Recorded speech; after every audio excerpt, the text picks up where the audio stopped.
Thank you so much for joining me today as we read through our book, Aven Green Baking Machine.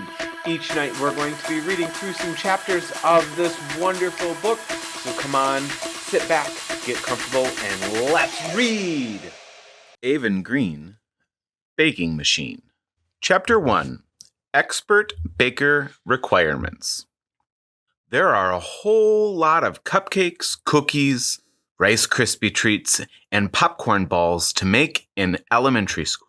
I'm only in the 3rd grade, but I've already become an expert at making these fine foods. And I don't even bake like any old baker. You see, I don't have any arms. Yep, you heard me. No arms here on my torso, which I'd like to add is already 8 years old. That means when I crack eggs, I crack them with my feet. And when I measure sugar and flour, I measure them with my feet. And also measuring cups.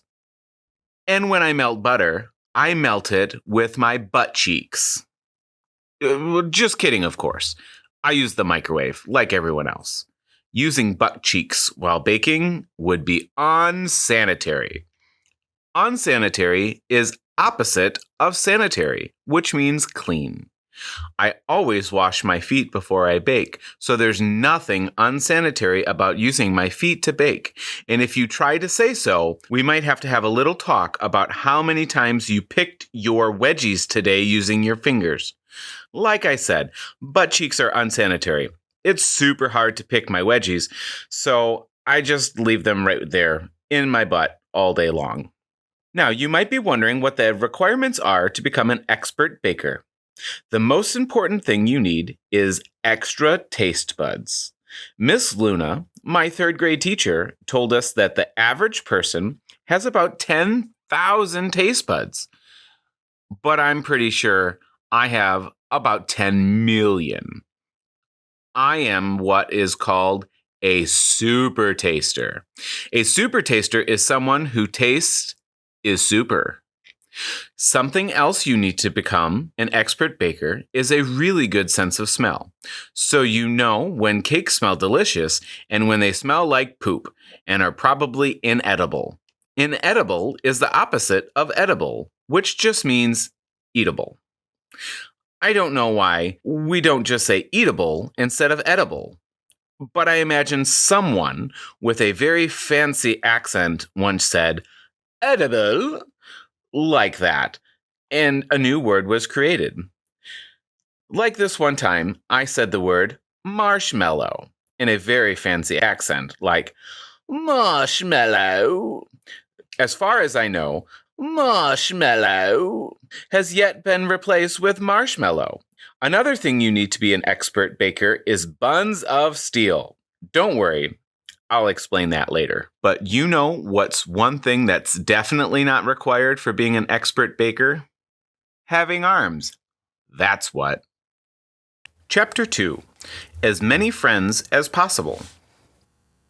I'll never forget the first cake I ever baked all on my own with my mom's help.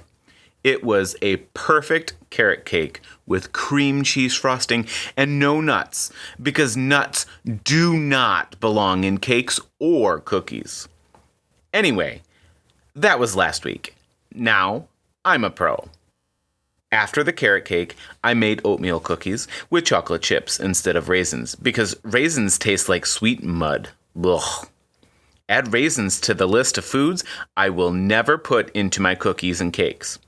While you're at it, add turnips to the list. Did you know there's such a thing as a turnip cake?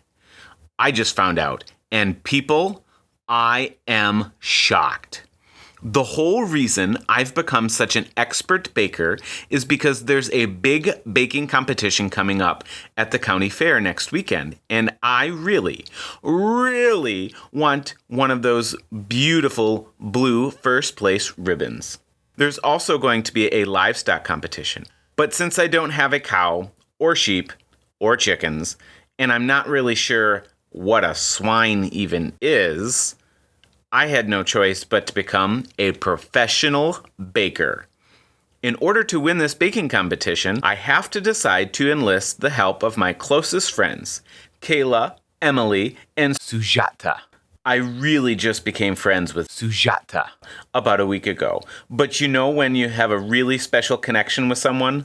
Plus, I like to have as many friends as possible at all times.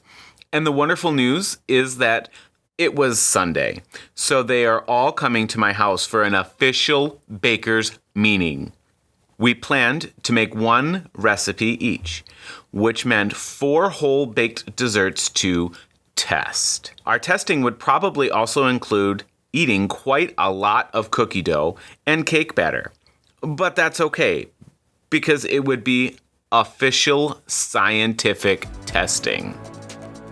Thank you so much for joining me today as we read through our book together as a school, Aven Green Baking Machine. Come back and join us again tomorrow. Have a great night and go Hawks!